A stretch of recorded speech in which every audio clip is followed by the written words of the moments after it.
Today is a Friday, April 17th, 2020. Now remember that we're working on the present perfect. On se souvient que le present perfect est une conjugaison du dans en anglais et que ça exprime un fait qui appartient au passé mais qui a une conséquence, une influence sur le présent. Remember that for last time, actually for today and last time, I asked you a question. What has Max done to be an expert of Thai cooking? Dans sa lettre, Max disait que aujourd'hui, je suis un expert de la cuisine thaïlandaise. Et ma question c'est, aujourd'hui c'est un expert de la cuisine thaïlandaise, mais qu'est-ce qu'il a fait pour en arriver là? Qu'est-ce qu'il a fait qui lui a permis aujourd'hui d'être un expert en cuisine thaïlandaise? Et je vous avais demandé d'utiliser ces verbes-là, apprendre des recettes, observer un chef thaïlandais, goûter des recettes, s'entraîner et faire des plats traditionnels. Donc en fait, tout ça, c'était les verbes, c'était les actions qu'il avait faites pour arriver là où il en est aujourd'hui, à savoir être un expert en cuisine thaïlandaise, mais du coup, il fallait me les conjuguer au present perfect. So let's go. The first one, to learn recipes. So who are we talking about? We're talking about Max. Max, to learn recipes au present perfect. On a dit qu'il nous fallait déjà un auxiliaire. Cet auxiliaire, c'est have. On parle de qui? On parle de Max. Max, c'est la première, la deuxième ou la troisième personne du singulier? C'est la troisième personne du singulier. Donc, qu'est-ce qui arrive à l'auxiliaire? Has. Ensuite, le verbe, c'était learn. Learn, c'est un verbe régulier ou irrégulier? C'est un verbe régulier. Donc, son participe passé va donner learned. Max has learned recipes. On continue. He, on y va, il me faut l'auxiliaire. Has. Le verbe, c'est watch. Régulier ou irrégulier? Il est régulier, donc son participe passé, il est bien en ED. Watched a Thai cook. Max has learned recipes. He has watched a Thai cook. On y va pour le troisième verbe. He, mon auxiliaire. Train est un verbe régulier, donc son participe passé se termine en ED. He has trained. To taste recipes. He, auxiliaire. Has, taste est un verbe régulier, donc son participe passé va se terminer en ED. Tasted recipes. Ok. Et le dernier, he, cette fois-ci, alors déjà il nous faut notre auxiliaire, de toute façon ça change pas, has, et alors en plus make n'était pas un verbe régulier mais irrégulier, et son participe passé était le même que son prétérit, à savoir made. He has made traditional dishes. Great, Max has learned recipes. Okay, be careful on pronunciation. Recipes. He has watched a Thai cook. He has trained. He has tasted recipes. He has made traditional dishes. Great. Et voilà comment on fabrique du present perfect. So the exercise is finished. Now, let's look at the letter, at Max's letter, one more time. I need you to look this time not in the text, but visually. What do you see? What about this, and that? So, here, see, we have the form of a letter, right? So, what about here? How do you call this? Okay, this is the date, right? The date, Friday, March 27th, 2020. Now, what about here? Remember, this is the sender or the addressee. This is the addressee. C'est la personne à qui on s'adresse, d'accord? La personne qui écrit, elle donne le prénom, le nom de la personne à qui on s'adresse. Remember, how do you call this and that? Vous vous souvenez comment ça s'appelle, les petits trucs du début et de la fin, quand on dit cher, ceci ou cela? Eh bien, ça s'appelle des salutations. Salutations, okay? And for example, you can start with dear. Dear, blah, blah, blah. C'est quoi dear? Dear, d'accord? Eh bien, c'est cher. Cher ceci, cher cela, cher Max. Great. Now, what about all of this? Okay? Well, this is the content. C'est le contenu, content of the letter. Now, visually, what do you see? Visuellement, qu'est-ce qu'on remarque dans une lettre?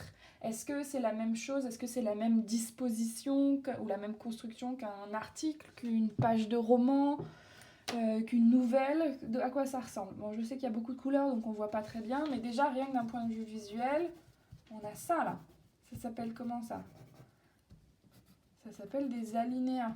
D'accord? Donc toujours dans une lettre, apparemment, à chaque fois qu'on passe à quelque chose d'autre, pouf, un alinéa.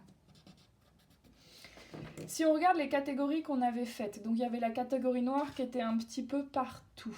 Mais on avait la catégorie rouge qui visiblement se concentre juste au centre, et puis la catégorie verte qui se concentre à la fin. On avait du bleu vers le début et le milieu.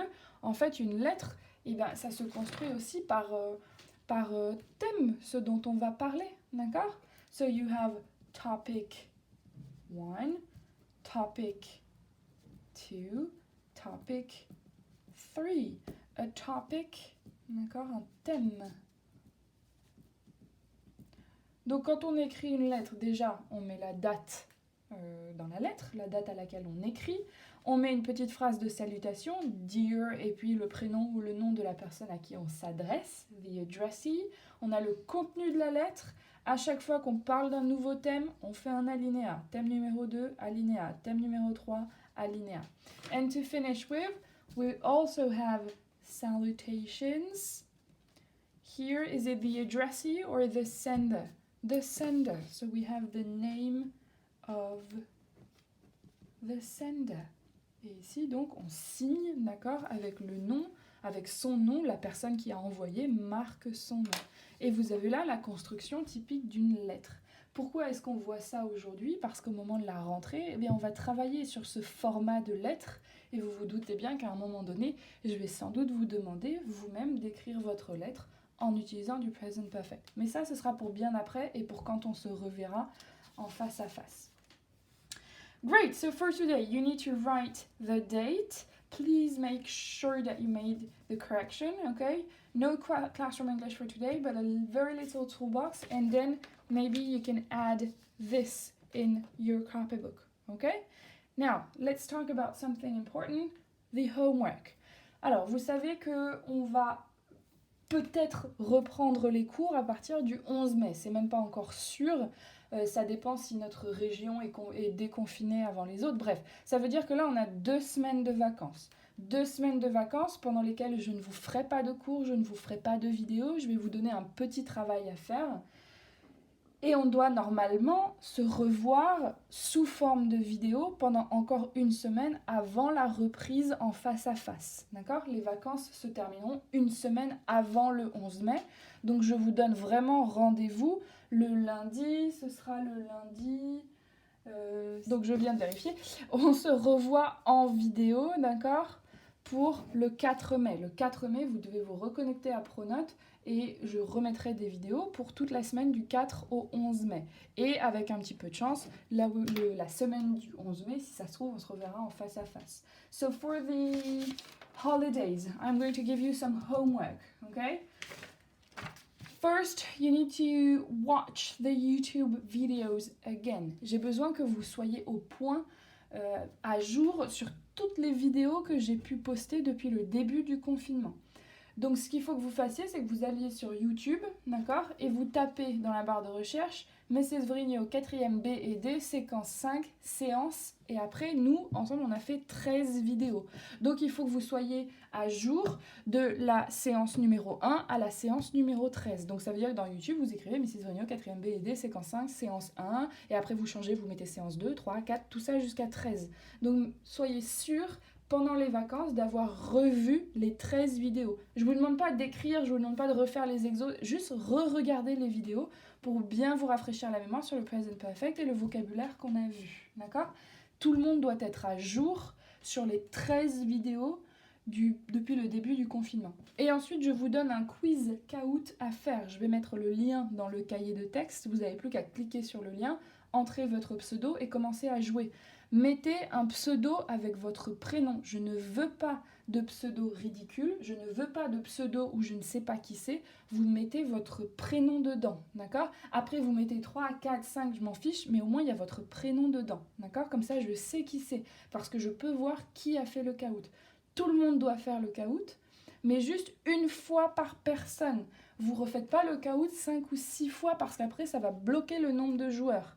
Pour ça, ça veut dire que vous devez réviser avant de faire le caout, vous devez venir préparer et vous faites qu'une seule fois le caout et sérieusement, ok?